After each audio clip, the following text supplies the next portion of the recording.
होती है, वैभव की कमी होती है, लक्ष्मी की कमी होती है, प्रतिष्ठा की कमी होती है, धन की कमी होती है, उसके लिए शनिवार के दिन अगर शंकर को जल चढ़ाया जाए तो जिंदगी में व्यक्ति की कभी अकाल मृत्यु नहीं होती। महाराज शिव महापुराण कर रही है, शंकर की कथा कर रही है। एक छोटा सा उपाय अवश्य करिएगा।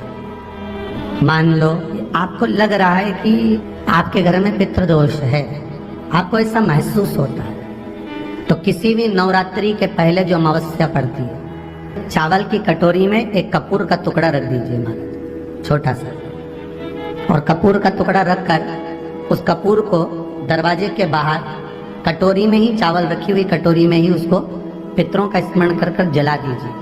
और जलाने के बाद उस चावल को कहीं भी किसी भी वृक्ष की छांव में पक्षियों के लिए डाल दीजिए। शिव महापुराण की कथा कहती है, अगर मान लो पितृ आपको कष्ट दे रहे हैं, पितृ आपको तकलीफ दे रहे हैं, कोई काम नहीं होने दे रहे हैं, या कहीं आपको ऐसा लगता है कि पितरों का दोष है, तो वो पितृ दोष देवी, अब ये जो आप करेंगे ये कब कर रहे हैं? अमावस्या के दिन आप उसको रख रहे हैं। अमावस्या के दिन उसको रखकर रात भर आपने रखा कपूर के साथ में, सुबह एकम पड़ गई, नवरात्रि लग गई, उसी दिन उसको जलाकर आपने पटक दिया। अर्थात उससे देवी और पितृ इन दोनों का आशीर्वाद जो प्राप्त होता है, तो घर में से पितृदोष समाप्त होकर लक्ष्मी की वृद्धि प्रारंभ हो जाती है। अमावस्या के दिन पितृपक्ष समाप्त हो, उस दिन प्रदोष काल में, प्रदोष के समय पर, प्रदोष काल में शाम के समय पर जाकर किसी भी नदी, तालाब, बावड़ी, कुआं, कहीं ना कहीं जो आपके पास में हो, वहां पर एक घी का दिया, बत्ती का मुंह दक्षिण की ओर कर कर अवश्य जला कर जाना, सारे पितृ दोष समाप्त हो जाएगा। अगर नदी, तालाब, बावड़ी, कुआं नहीं है तो पीपल का वृक्ष हो या बेलपत्री का वृक्ष हो या बट का वृक्ष हो, उसके नीचे लगा दो प्रदोष काल में। पर अमावस्या के दिन लगाएं जरूर। क्यों? क्योंकि अमावस्या 16 दिन तक पितृ मृत्यु लोक में आने के बाद में भोजन ग्रहण करते हैं। अमावस्या के दिन पितृ शाम के समय प्रदोष काल में शंकर भगवान का नाम जाप कर कर नदी, तालाब, बावड़ी पर पानी पीने जाते हैं। वहां से जल का आचमन कर कर पितृ अपने लोक को चले जाते हैं प्रदोष काल के समय पर। इसलिए प्रदोष काल में जलाशय के पास में बावड़ी, कुआं, नदी, तालाब के किनारे पर दिया लगाया जाता है दक्षिण की ओर मुख कर कर बत्ती का, तो पितृ आशीर्वाद देते हुए जाते हैं कि फलो फूलो, आगे बढ़ो, उन्नति करो, तरक्की करो। ये पितरों का आशीर्वाद रहता है, पितरों का वर रहता है।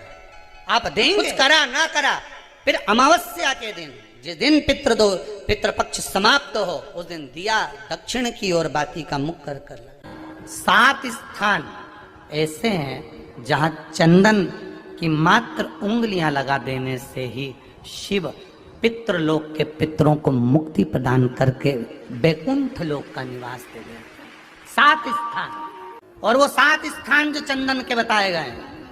पहला, भगवान देवाधिदेव महादेव के शिवलिंग पर चंदन का लेपन। समझ लेना जरा बहुत अच्छे से।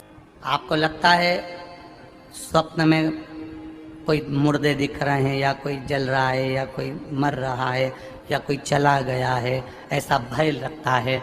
बच्चों को मानी भेजूंगी ऐसा हो जाएगा, पति को मानी भेजूंगी ऐसा हो जाएगा, कोई हमारे कोई गलत तो नहीं कर रहा है, आपको लगता है। 7 स्थान चंदन के बताएं, बाबा के शिवलिंग पर।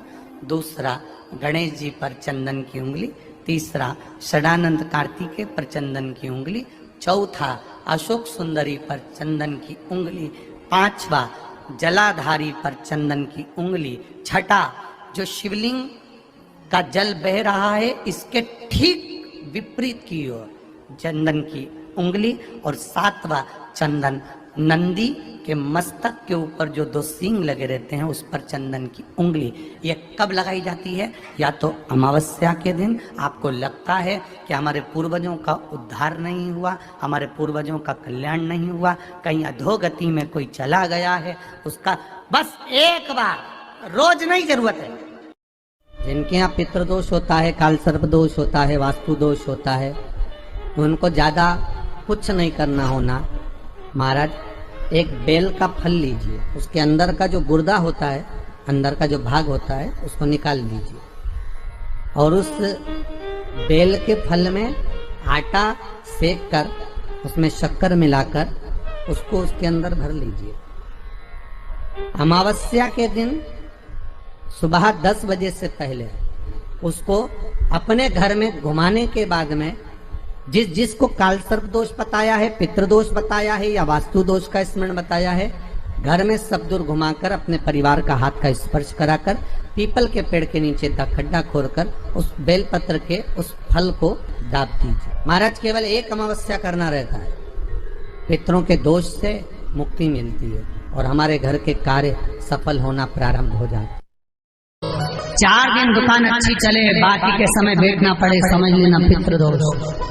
घर में बच्चे चिड़चिड़े हो जाए, गलत संगति में डूब जाए, समझ लो चिड़चिड़ हो रहे हैं, पितृदोष। घर के बच्चे माता पिता का आदर न करें, सम्मान न करें, तेज आवाज में बात करें, समझ लो पितृदोष।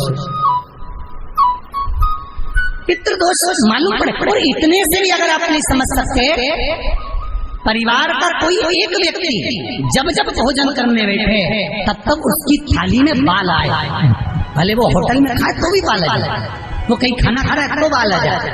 8-15 दिन में, 4 दिन में, 3 दिन में, 2 दिन में, 6 दिन में आपकी थाली के भोजन में अगर बाल निकल रहा है, केश निकल रहा है, समझ लेना कि पितृ आपसे कुछ मांग रहे हैं, पितृ आपसे कुछ चाहते हैं, क्योंकि पितृ बोलते नहीं आते। सब बोलिए एक बार जमकर, श्री शिवाय नमस्तुभ्यम। प्रैक्टिकल जरूर करना, कहीं सियोर वाला महाराज झूठ तो नहीं बोल रहा। शास्त्रों की बातें हमारे जीवन में हमें सुख प्रदान करे।